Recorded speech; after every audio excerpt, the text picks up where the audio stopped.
Pukul 6 waktu Indonesia Barat. Radio Republik Indonesia Palembang dengan Warta Berita.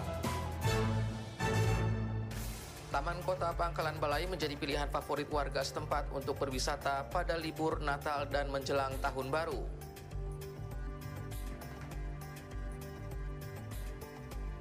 BNNP Sumatera Selatan berhasil mengungkap puluhan kasus selama tahun 2024.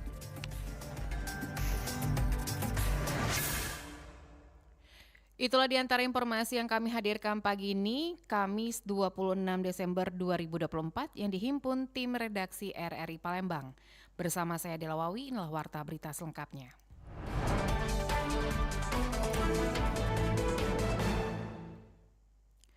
Memasuki libur sekolah, Natal, dan Tahun Baru, Taman Hutan Wisata Punti Kayu Palembang tengah bersiap menghadapi lonjakan pengunjung. Biasanya puncak kunjungan akan terjadi pada minggu terakhir Desember hingga awal tahun 2024. Taman Hutan Wisata Punti Kayu yang terletak di Jalan Kolonel Haji Berlian merupakan destinasi wisata alam terfavorit di Palembang. Dengan area hutan pinus yang luas dan atmosfer alami, lokasi ini kerap menjadi pilihan warga lokal maupun luar kota untuk berlibur tanpa harus keluar dari kota. Manajer TWA Punti Kayu Palembang, Raden Aska, mengatakan berbagai fasilitas seperti area bermain, tempat glamping, dan lokasi swafoto telah dipersiapkan untuk memastikan kenyamanan pengunjung. Selain itu, pengelola juga meningkatkan keamanan dan kebersihan area untuk mengakomodasi jumlah wisatawan yang diperkirakan meningkat tajam. Pengennya kita sih memang pengunjung banyak ya, dengan jumlah mungkin di atas 1.000. Kalau tahun sebelumnya itu pas tahun baru itu ada 1.000 pengunjung, kita mengharapkan lebih banyak lagi dari itu nanti. Taman wisata Punti Kayu diharapkan tidak hanya menjadi tempat rekreasi keluarga, tetapi juga menguatkan citra Palembang sebagai kota yang mendukung wisata alam. Pendengar berikut kita dengarkan ragam komentar masyarakat. Halo, saya Hendra dari Paju. Jadi piknik atau wisata menurut saya bermanfaat sekali ya untuk kesehatan mental, terutama dari kita orang-orang yang mungkin sehariannya sibuk bekerja. Jadi ini bisa jadi self reward buat kita pribadi dan juga menjadikan hal yang bisa membahagiakan banyak orang, khususnya keluarga. Jadi saya rasa setiap orang perlu piknik. Saya Ratna dari Sakip. Saya kira sangat penting piknik atau liburan. Hal ini saya pikir untuk membuat pikiran lebih rileks dan sehat, karena kesehatan mental utama saat ini. Saya Sania di KM12. Piknik itu penting biar refreshing, biar bisa memaksimalkan pikiran untuk kedepannya. Biar bisa kumpul keluarga, quality time bersama keluarga, yang selama ini dipenuhi dengan aktivitas pekerjaan. Untuk membahas lebih jauh terkait upaya dalam meningkatkan kebersamaan dalam hubungan keluarga dengan menghabiskan waktu bersama di taman, berikut kita simak wawancara singkat Nova Ariana bersama Guru Besar UIN Raden Patah Palembang, Profesor Zudia. Baik, Profesor Zudia selaku Guru Besar Ilmu Pendidikan Islam UIN Raden Patah Palembang. Prof, kita bicara tentang liburan keluarga ya. Di momen liburan ini sebenarnya seberapa penting, Prof, liburan ini harus dilakukan oleh keluarga untuk memenuhi kebahagiaan lah, kebersamaan keluarga seperti itu, Prof? Ya, pastinya kan, karena kan setiap hari kita sudah disibukkan dengan aktivitas ya. Jadi orang tua bekerja, pastinya kemudian anak-anak semua sekolah, yang kuliah, yang sekolah. Nah, jadi ketika hari libur ini akan memaksimalkan kualitas tentunya dalam hubungan di keluarga. Nah, jadi intensitas kualitas yang dibangun dalam saat liburan ini harusnya memang dimanfaatkan sebaik mungkin oleh keluarga. Ya sebenarnya liburan kan dalam arti libur di sini ya kalau yang istilahnya memiliki kemampuan untuk bisa mengajak keluarganya ya untuk mencari suasana baru. Nah, suasana baru mungkin di mana kan itu ya silakan.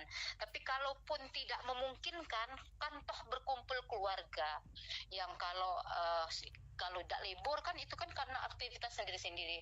Ketika suasana libur masih bisa menyempatkan waktu, walaupun yang bekerja kan tidak seluruhnya kan libur kan, keluarga juga kan tidak seluruhnya berlibur kan. Ada yang masih ada ya, kalau yang guru pasti itu semua kan libur kan. Tapi kalau yang pekerja kantor setidaknya memaksimalkan lah ya, memberikan kesempatan juga untuk lebih intensitas kualitasnya kepada keluarganya, kepada anak-anaknya ya. Jadi harus ya walaupun nggak keluar kota atau kemana, tapi tetaplah ya diajak sehingga anak pun menikmati masa-masa liburnya ya, nonton bareng entah di rumah, kemudian bercanda bareng lebihnya itu. Kalau untuk piknik kan, seperti itu Prof, piknik di taman seperti itu, apakah itu juga memberikan nilai? Termasuk kan enggak ya.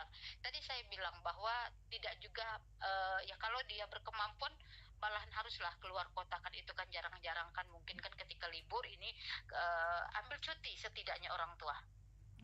Nah, kan anak-anak kan libur kan. Nah, setidaknya orang tua pun bisa mengkondisikan untuk ambillah beberapa hari ya, sehingga piknik keluar kota atau piknik di dalam kota itu sendiri.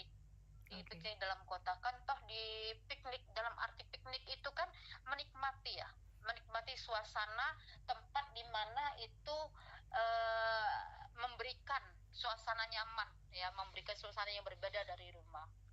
Ya beberapa tempat kunjungan kalau kita di Palembang yang itu mungkin tidak ada kesempatan untuk datang ya, maka kita kunjungi di luar Palembang. Mungkin ada sedikit kesempatan yang di luar daerah atau di luar kabupaten, ke Lahat atau kemana, ke Lampung, ke tempat-tempat lain, piknik yang lain ya. Atau mungkin ya sudah, kalau dulu di Palembang ya, kalau saya ini kan walaupun bagaimana tetap istilahnya kearifan lokal kan. Kalau dulu ini sering kita itu dalam istilah bekelah. Nah, bekelah itu piknik sebenarnya. Nah, ini kearifan lokal. Karena saya itu senang dengan kearifan lokal. Bekelah. Kalau aku ingat dulu tuh lagi kecil kan, ayah itu mesti itu setiap libur. Walau ayah itu kan, maaf ya, alhamdulillah kan seorang kiai sekaligus juga kepala sekolah kan, punya sekolah. Jadi kalau lagi libur, maka ayah pun sering mengajak kami lagi kecil-kecil itu. Mesti bekelah jadi membawa makanan dari rumah, kemudian ke tempat yang ke suatu tempat, entah itu di pinggir sungai entah apa, membentangkan tikar, makan bersama. Nah, itu piknik, itu bekelah, itu sama aja. Jadi hal-hal yang seperti itu yang juga sering dilakukan, bahkan ya bukan cuma sekarang, dari dulu itu sudah senantiasa dilakukan. Jadi ya anak-anak kan perlu ya, anak-anak perlu dan orang tua pun perlu memaksimalkan tadi kuantitas komunikasi ya, kuantitas perhatian di saatnya memang di hari libur ini, di piknik inilah. Baik Prof, kalau kita bicara mengenai liburan ini sendiri, apakah ini keharusan ini karena ada perkembangan zaman ya Prof ya, seperti itu, karena kan tekanan sekolah, tekanan aktivitas seperti itu, apakah ini juga pengaruh eksternal dari luar harus liburan ini, atau tidak hanya liburan sebenarnya sih ya, kebersamaan ya Prof ya sebenarnya. Iya, itu tadi makanya saya bilang tadi ya, ini pun sudah jadi kearifan lokal. Liburan ini kalau mau diangkat itu menarik. Jadi bukan karena saat ini sudah semakin tuntutan, sudah semakin banyak perkembangan arus pengaruh dari berbagai macam ya, entah itu dari internet dan sebagainya. Gadget, ya. Tapi memang ini harusnya ditumbuh kembangkan kembali ya, kearifan lokal ini dari dulu. Bahkan ketika, jangan kata liburan istilahnya yang punya waktu yang cukup panjang ya, kalau liburan sekolah ya. Jadi untuk hari-hari libur, peristiwa-peristiwa libur kayak 17 dan sebagainya, itu diajak nonton bareng. Kemudian ini punya keluarga di daerah lain kan, kalau liburan sekolah diajak bertamu. Itu memang itu kualitas yang harus dibangun ya, itu kualitas yang harus dibangun. Saya kira sampai kapanpun ini ini harus tetap dipertahankan dan dimaksimalkan lah ya, suasana liburan. Apalagi tadi terkait dengan piknik dan sebagainya. Baik, Jadi kan ya kan itu juga mengatasi gini loh ya, apa tuh namanya, anak-anak itu kalau tidak ada ruangan juga, maka lagi-lagi mereka di rumah memaksimalkan apa? Memaksimalkan HP-nya. Gadget ya, Prof ya. Iya. Gadgetnya. Jadi inilah apa tuh namanya, momennya. Jadi bisa melepaskan dalam satu hari itu berapa jam kan untuk apa gadgetnya, kemudian bercanda, bersenang, entah itu ke tepi pantai, entah itu kemana, atau tadi yang paling sederhana adalah di daerah sendiri. Kan di Jakabaring tuh ada tuh tempat yang untuk berkelah, dalam bahasa Palembang tadi berkelah kan, bawa tikar, makan bersama.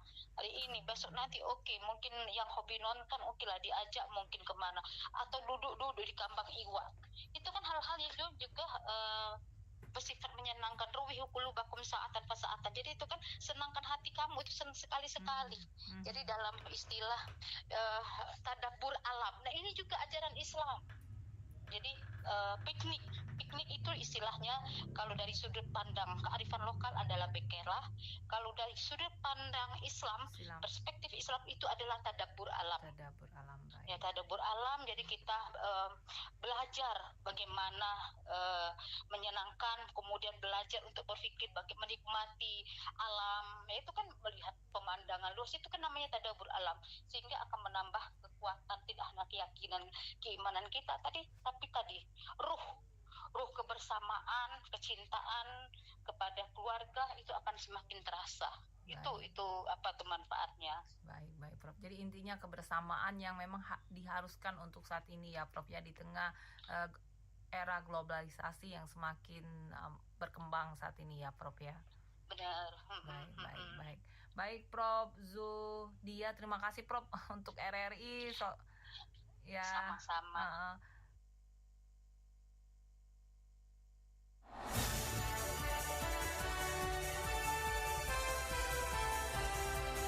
Warta Berita Radio Republik Indonesia Palembang.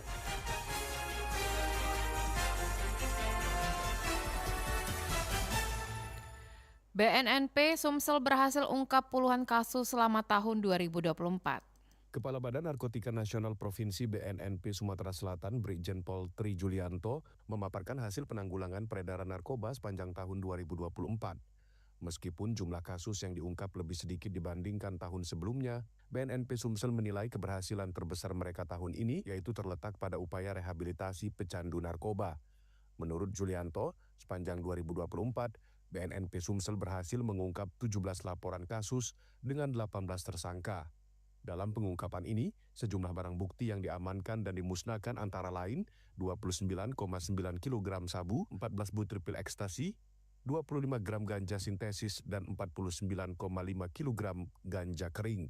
Menurutnya, tahun 2024, peredaran narkoba menghadapi tantangan yang lebih besar dengan munculnya berbagai modus baru yang semakin rumit. Walaupun jumlah kasus yang terungkap pada 2024 lebih sedikit menurun dibandingkan 2023, Julianto menekankan bahwa pencapaian BNNP Sumsel tidak hanya diukur dari banyaknya kasus yang diungkap, tetapi juga dari aspek penanganan pecandu narkoba. Sekitar 2.500 lebih kita sudah lakukan rehabilitasi. Itu semua panti rehab yang ada di wilayah Sumatera Selatan nih, baik yang swasta maupun yang milik pemerintah, termasuk yang di BNN. Kalau BNN kan sifatnya yang kita punya di Poliklinik Pratama, BNN baik yang di provinsi maupun BNNK, itu sifatnya rawat jalan. Tetapi kalau mereka akan di rawat inap, kita ada yang tidak berbayar tapi kan berkuota ya. Selama tahun 2024 ini, BNNP Sumsel juga berhasil merehabilitasi sekitar 2.500 pecandu narkoba, baik yang dirujuk ke pusat rehabilitasi swasta maupun pemerintah. Rocky Pratama melaporkan. Jumlah penumpang kereta api di stasiun kereta api Palembang mengalami peningkatan signifikan pada masa angkutan libur Natal dan Tahun Baru. Pada libur Natal tahun 2024 dan Tahun Baru tahun 2025, jumlah penumpang kereta api di stasiun Kertapati Palembang mengalami lonjakan signifikan. Hingga awal pekan ini, tiket yang terjual mencapai 4.085 atau 99,32% dari kapasitas 46.440 tempat duduk. Pihaknya memprediksi penjualan tiket akan terus meningkat seiring mendekatnya puncak liburan. Eksekutif Finance Presiden di Pertiga Palembang, Januri, mengatakan untuk meningkatnya pelayanan PT KAI di Pertiga Palembang menambah 1 kereta eksekutif pada kereta api Sidang Marga relasi Kertapati Lubuk Linggau serta 1 kereta ekonomi pada kereta api Raja Basa relasi Kertapati Tanjung Karang. Untuk khusus dalam momen angkutan Nataru ini kita bisa mengoptimalkan nambah 1 kereta, ya, artinya diperpanjang dan itu bisa menambah kedua belah arah, ya, menambah 212 orang karena 1 kereta seatnya 106. Itu yang membedakan Nataru dan kondisi hari-hari biasa. Menurut Januri, kereta api tetap menjadi pilihan utama masyarakat untuk bepergian karena mudah, aman, dan nyaman. Selain itu, PT Kereta Api Indonesia Dripe 3 Palembang bersama Direktur Jenderal Perkeretaapian Kementerian Perhubungan telah melakukan rap cek untuk memastikan kelayakan dan kesiapan operasional lokomotif dan gerbong. Lamsihar Silitonga melaporkan.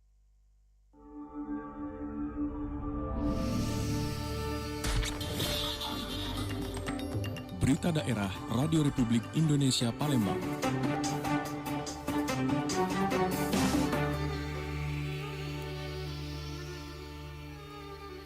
Kementerian PUPR siagakan posko mudik di ruas Jalan Nasional Sumbaksel selama masa angkutan Natal dan Tahun Baru.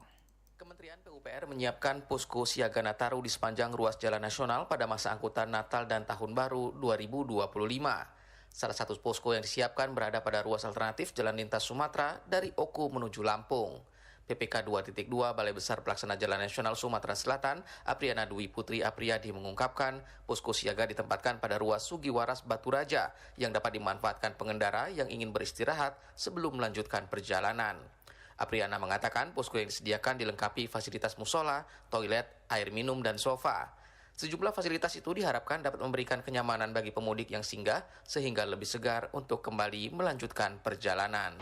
Ya, nah itu silakan kalau seandainya pengendara yang mau mudik yang melewati ruas saya dan melalui ruas Sugiwaras sampai batas Batu Raja bisa mampir ke posko kami karena kami menyediakan musola apabila ingin sholat, jatuh toilet umum. Sudah tuh kalau misalnya pengendara haus mungkin bisa di situ kami sediakan air minum ya, atau mungkin cuma sekedar mau tidur siang di situ, nah kami sediakan sofa Pak di situ kayak tempat duduk lah untuk biar mereka bisa beristirahat.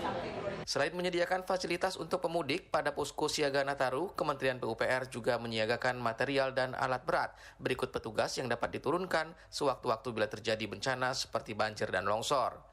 Posko siaga PUPR ini secara efektif beroperasi mulai dari tanggal 22 Desember 2024 hingga 4 Januari 2025. Polri memprediksi puncak arus mudik pada libur perayaan Natal 2024 dan Tahun Baru 2025 akan berlangsung selama seminggu hingga 28 Desember 2024. Riana Pridani melaporkan.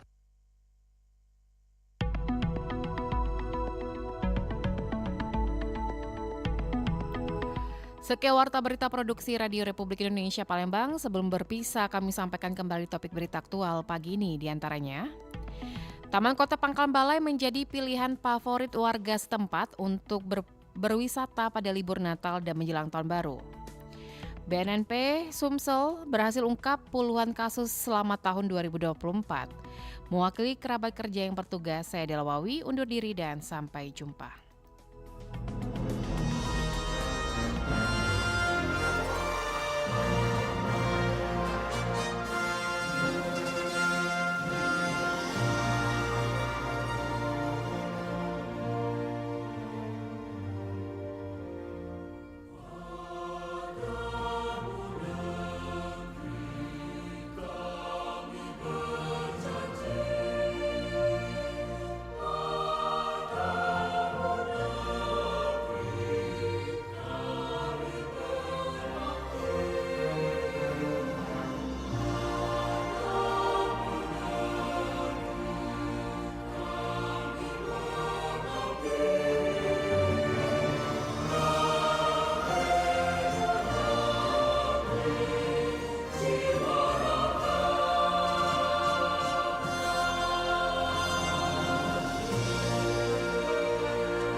Pastikan Anda berada di frekuensi yang tepat untuk